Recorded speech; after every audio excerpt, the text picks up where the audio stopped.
25শে June Kasba ল কলেজে যে গণধর্ষণের ঘটনা ঘটে সেই সময় কি কলেজে উপস্থিত ছিলেন কলেজের ভাইস প্রিন্সিপাল? এই প্রশ্ন কিন্তু ইতিমধ্যেই উঠতে শুরু করেছে। ভাইরাল হওয়া ভাইস প্রিন্সিপালের হাজিরা নিয়েও পড়তে পড়তে প্রশ্ন। 25শে জুন যেখানে দেখা যাচ্ছে কলেজ রেজিস্টারে ভাইস প্রিন্সিপালের ইন আউট টাইম 9টা 50, প্রশ্ন উঠছে তাহলে কি একই সময় ঢুকলেন বেরিয়ে গেলেন ভাইস প্রিন্সিপাল?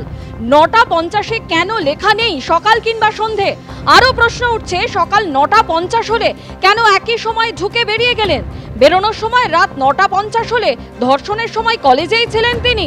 ছাত্রের বয়ান অনুযায়ী সন্ধ্যে 7:30 থেকে রাত 10টা 55 পর্যন্ত কলেজে আজকে অত্যাচার। তাহলে কি মনোজিতদের অত্যাচারের সময় কলেজেই ছিলেন ভাইস প্রিন্সিপাল? এই প্রশ্নই কিন্তু ইতিমধ্যে উঠতে শুরু করেছে। 25 তারিখ ইন আউট টাইম 9টা 50, পরের দিন 9টা 30 লিখেও কেন 10টা 15? দুদিনে রেজিস্টারে 3বার 9 সংখ্যা, তার মধ্যে 2বার হরফ আলাদা। ভাইরাল রেজিস্টার নিয়ে পড়তে পড়তে প্রশ্ন উঠতে শুরু করেছে। একটি ভাইরাল ফটোকে কেন্দ্র করে কসবা কাণ্ডে নতুন রহস্য দানা বেঁধেছে আর প্রশ্ন উঠতে শুরু করেছে সাউথ ক্যালকাটা ল কলেজের ভাইস প্রিন্সিপাল নয়না চট্টোপাধ্যায়ের ভূমিকা নিয়ে। এই ভাইরাল ফটোতে দেখা যাচ্ছে এটি সাউথ ক্যালকাটা ল কলেজের ভাইস প্রিন্সিপাল নয়না চট্টোপাধ্যায়ের অ্যাটেন্ডেন্স রেজিস্টারের পাতা, আর সেটিও জুন মাসের, অর্থাৎ যে মাসে ঘটনাটি ঘটেছে। ঠিক যেদিন ঘটনা ঘটেছে অর্থাৎ 25শে জুন দেখা যাচ্ছে যেখানে ইন টাইমে লেখা হয়েছে 9টা 50, AM PM কিছু উল্লেখ করা নেই। আউট টাইমেও লেখা 9টা 50, সেখানেও AM PM কিছু উল্লেখ করা নেই। অর্থাৎ যেই সময় তিনি ঢুকেছেন সেই সময়ে কি নয়না চট্টোপাধ্যায় কলেজ থেকে বেরিয়ে গিয়েছিলেন? আর তাই যদি হয়ে থাকে তাহলে কেন? যদি এটি 9টা 50 AM অর্থাৎ সকাল 9টা 50 হয় ইন টাইম, আর আউট টাইম যদি রাত 9টা 50 হয়, তাহলেও কিন্তু প্রশ্ন যে রাত 9টা 50 পর্যন্ত নয়না চট্টোপাধ্যায় কলেজে কি করছিলেন? আর যদি তিনি সেই সময় কলেজে থেকে থাকেন, সেই সময় তো অভিযোগকারী অভিযোগ করেছেন যে ওই সময়ের আগে পরে তাকে কলেজের ভিতর আটকে রেখে এই অত্যাচার চালানো হয়েছিল। তিনি কি কিছুই জানতেন না যে কলেজের ভেতর মনোজিৎ এবং তার সাকরেদরা ওই ছাত্রীকে নিয়ে কি করছেন, বা তারা যে কলেজের ভেতরে রয়েছেন সে বিষয়েও কি তারা অগোচর ছিল? যদি তাই না হয়ে থাকে তাহলে কি বোঝাতে চেয়েছেন নয়না চট্টোপাধ্যায়? এই নিয়ে কিন্তু এই অসঙ্গতি নিয়ে নানা প্রশ্ন উঠতে শুরু করেছে তার ভূমিকা নিয়ে। এবং আরেকটি উল্লেখযোগ্য বিষয়, এই যে 9টা 50 লেখা হয়েছে দুই জায়গায়, 9 কিন্তু দুই রকম।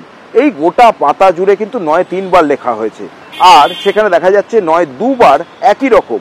শুধুমাত্র যেই 9টা 50 নিয়ে প্রশ্ন রয়েছে সেই 9-এর ক্ষেত্রে কিন্তু 9টি আলাদা।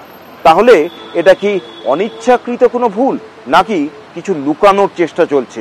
তার পাশাপাশি আরও একটু বিষয় খুব উল্লেখযোগ্য, গোটা জুন মাস জুড়ে দেখা যাচ্ছে নয়না চট্টোপাধ্যায় তিনি 10টা 50-এর আগে কোনো দিন কলেজে ঢোকেননি, অর্থাৎ সকাল 10টা 50-এর পরেই তিনি প্রত্যেক দিন কলেজে ঢুকেছেন। কোনোদিন 11টা, কোনোদিন 12:30, কোনোদিন 11:30। শুধুমাত্র যেদিন ঘটনা ঘটেছে সেই দিনই দেখা যাচ্ছে তিনি 9টা 50 লিখেছেন, অর্থাৎ সেদিন কি সকাল 9টা 50-এ সেদিন কলেজে এসেছিলেন?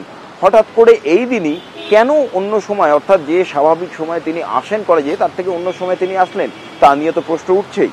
প্রশ্ন রয়েছে তার পরের তারিখ নিয়ে, অর্থাৎ 26 তারিখ। সেখানেও দেখা যাচ্ছে প্রথমে লেখা হয়েছিল ইন টাইম 9:30, আউট টাইম 8টা 30 PM অর্থাৎ রাত 8:30। কিন্তু এই ক্ষেত্রে দেখা গেছে যে সেখানে প্রথমবার লেখা টাইম কেটে দেওয়া হয়েছে। ইন টাইমের জায়গায় লেখা হয়েছে 10টা 15, সেখানেও AM PM কিছু উল্লেখ করা নেই। কি কারণে যে সময় লেখা হয়েছিল সেই সময়টি কাটা হলো সে বিষয়ে কিন্তু নয়না চট্টোপাধ্যায়কে জিজ্ঞেস করা হলে তিনি কোনো উত্তর দেননি, স্পষ্ট কোনো উত্তরই তিনি এই রেজিস্টারের পাতা নিয়ে দেননি। তার পরের দিন হাফ ডে লিখেছেন, সেখানেও এক জায়গায় লেখা 2:30 অর্থাৎ 2টো 30 এবং আরেক জায়গায় লেখা 1টা 30, সেখানেও AM PM কিছু উল্লেখ করা নেই। এখন সেখানেই কিন্তু প্রশ্ন উঠছে যে এতগুলি অসঙ্গতি, গোটাটাই কি অনিচ্ছাকৃত কোনো ভুল, নাকি এর নেপথ্যে কোনো কৌশল রয়েছে, কিছু লুকানোর চেষ্টা চলছে? এবিপি আনন্দ এই ভাইরাল ফটোর সত্যতা যাচাই করেনি, কিন্তু পুলিশ কিন্তু ইতিমধ্যেই এই ভাইরাল ফটোতে যে রেজিস্টারের খাতা দেখা যাচ্ছে তা নিয়ে তদন্ত শুরু করেছে। ক্যামেরা সন্দীপ সাধুকার সঙ্গে ব্রতদীপ ভট্টাচার্য, এবিপি আনন্দ, কসবা।